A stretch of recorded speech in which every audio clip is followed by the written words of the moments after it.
tactical reason why we did it. So I am so glad that we're here today, not just because we're entering into one of the most profound contracts of human existence, but I'm glad to be here today because I really, really like these two. This is a fun couple. I had the privilege of talking with them earlier this week, and I think you guys are all in agreement what a great couple they are. And I'm thankful that that God has allowed the small break in weather. So I think with these photos, where's the mom taking pictures now? These are gonna be some dramatic photos. It's gonna be awesome. So, but friends and family, we're gathered here today in the sight of God to join Jens and Kelsi into holy matrimony. And while we can go into long detail about what this is, and I promised the couple two things: one, I wouldn't preach, and two, I'd get you out of the rain as quick as possible. So in short, all that really means is this is a really, really important thing to be doing today and not to be taken lightly. Now, normally in some marriages, this is the time where the pastor gets to ask if anybody has any reason why these two shouldn't be married and all that. But I think it's safe to say that everybody here knows that Jens is marrying so far above his station, and Kelsi doesn't realize how good she's got it. So we're going to forego that old tradition, which means that if you have objections, too bad. But we're also here because this is the time we get to celebrate the love, passion, and commitment of these two people. And I think it's even more appropriate that we're doing it on the beach, one of their favorite places to be. So with that being said, I'm not going to waste any more time with this introduction. We're going to go right into it. And we're going to go straight into the vows, and then the ring, and get you guys on to the celebration. I'm being told that I'm the one that's keeping you guys away from food and drink. So I'm going to roll that thing through. So that being the case, I have a series of vows. I'm going to read them, I'm going to have you repeat them, and then so forth and back and forth. We're going to start with Jens, and Kelsi, you'll be second. Cool? And because I was strongly ordered to do this, you want to hold it or do you want me to hold it for you? Sweet. So just repeat after me. Say, I, Jens, take you, Kelsi. I, Jens, take you, Kelsi. I take you as you are. I take you as you are. Loving who you are now. Loving who you are now. And who you're yet to become. And who you're yet to become. I promise to listen to you. I promise to listen to you. To learn from you. To learn from you. To support you. To support you. Accept your support. Accept your support. I will celebrate your triumphs. I will celebrate your triumphs. And mourn your losses as though they are my own.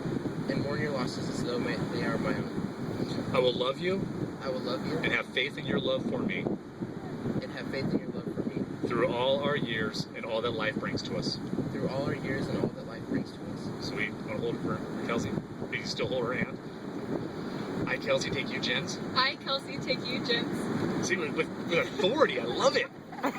To take you as you are.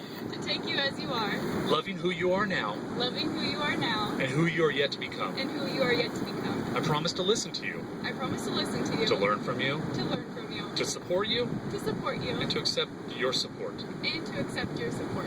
I will celebrate your triumphs. I will celebrate your triumphs. And mourn your losses as though they are my own. And mourn your losses as though they are my own. I will love you. I will love you. And have faith in your love for me. And have faith in your love for me. Through all our years and all that life may bring to us. Through all our years and all that life brings to us. And all that life brings to us. Or fill in the blank. Now, one thing we'd like to do at this wedding is, you've heard that old statement, it takes a village to raise a child. It's so much more true in marriage. It takes a community of friends and family to help a marriage become all that it's potentially could be. So what I'm going to like to do, I'd like to ask the congregation, I'm going to read off a thing, and if you guys can agree to that, all you have to do is say, we do. So it'll be real simple.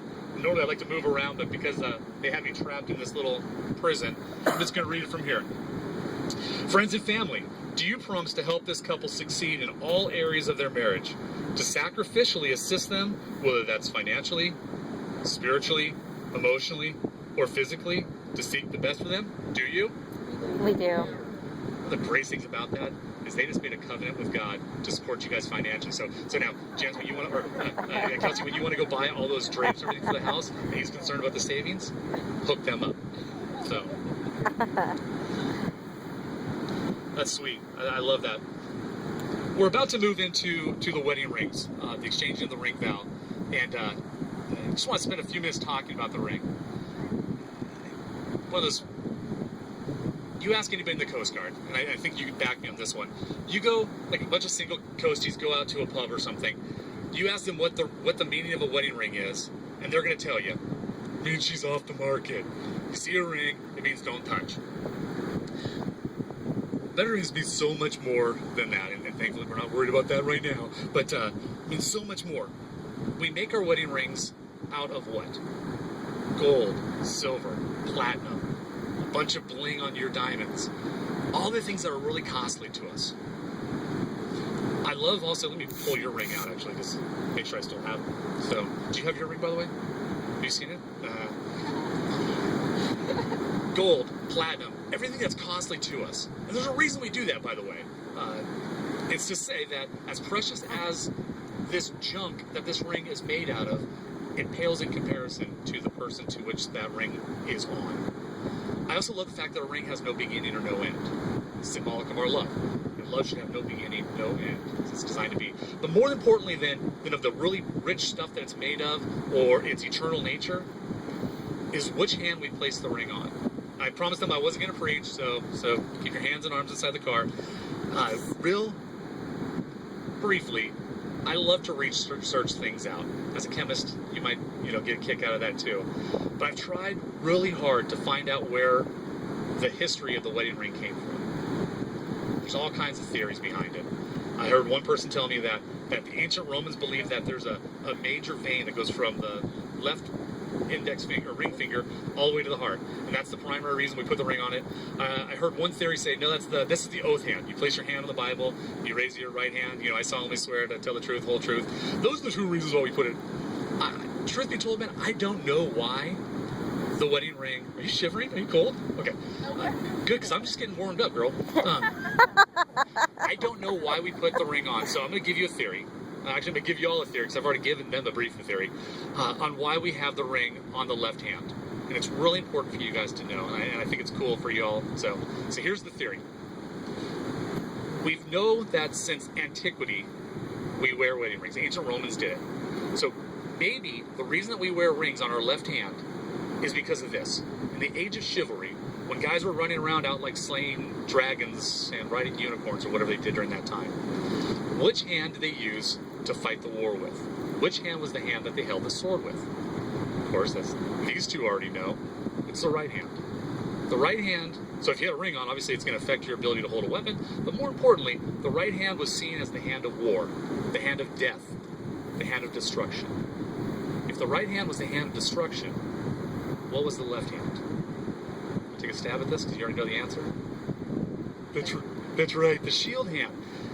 This is the hand that was meant to protect, to defend. So if the right hand was killing, destroying, maiming, the right hand was designed to protect. Or excuse me, the left hand was designed to protect.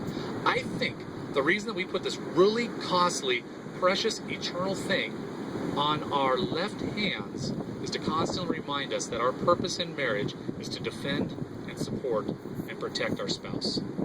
In everything that we do, whether it's with our honor, with their reputation, in every aspect. So in a minute, I'm going to have you repeat after me, and I'm going to have you put this ring on her left hand. My prayer is that you'll constantly remember that is to remind you that this costly thing, which, as costly as these things are, pales in comparison to how valuable she is. And your role is to protect and defend her. Hurrah? So, man, I'm going to give you this ring. Oh, yeah. Good.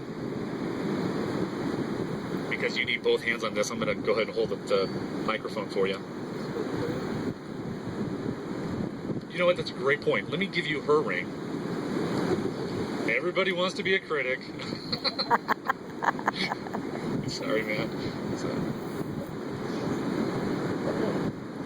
And as you put that on, by the way, one of the biggest, most difficult challenges, this is that little sidebar, one of the biggest challenges of marriage is to change from thinking that this ring, when you slide it on, is to move what is good for me to what is good to we.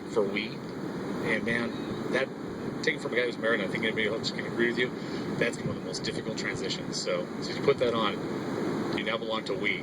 So, or as you put it on her. So the vow is going to be this.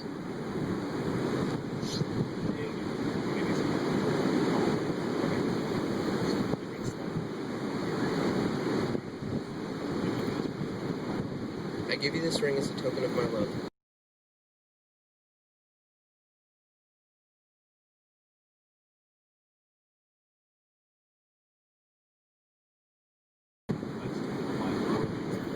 I pledge to live a life worthy of your love.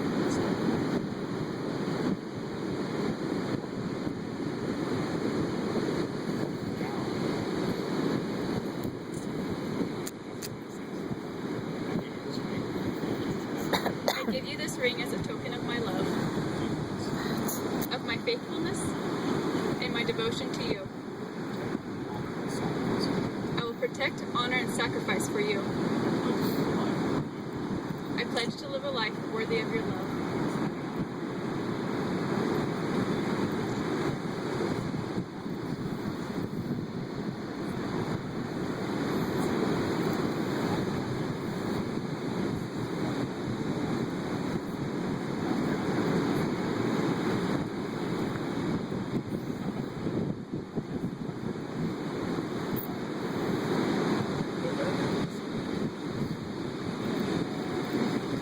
I should have given you guys warning. Jen, you may not kiss your bride.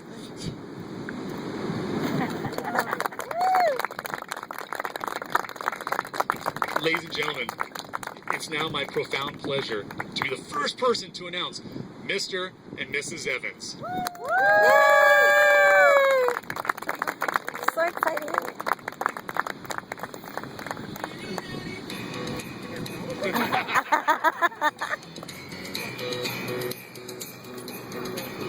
Oh yeah, we need the bubbles. Oh, where's the bubbles? That's the perfect song. Yeah. Here we go. Oopsies.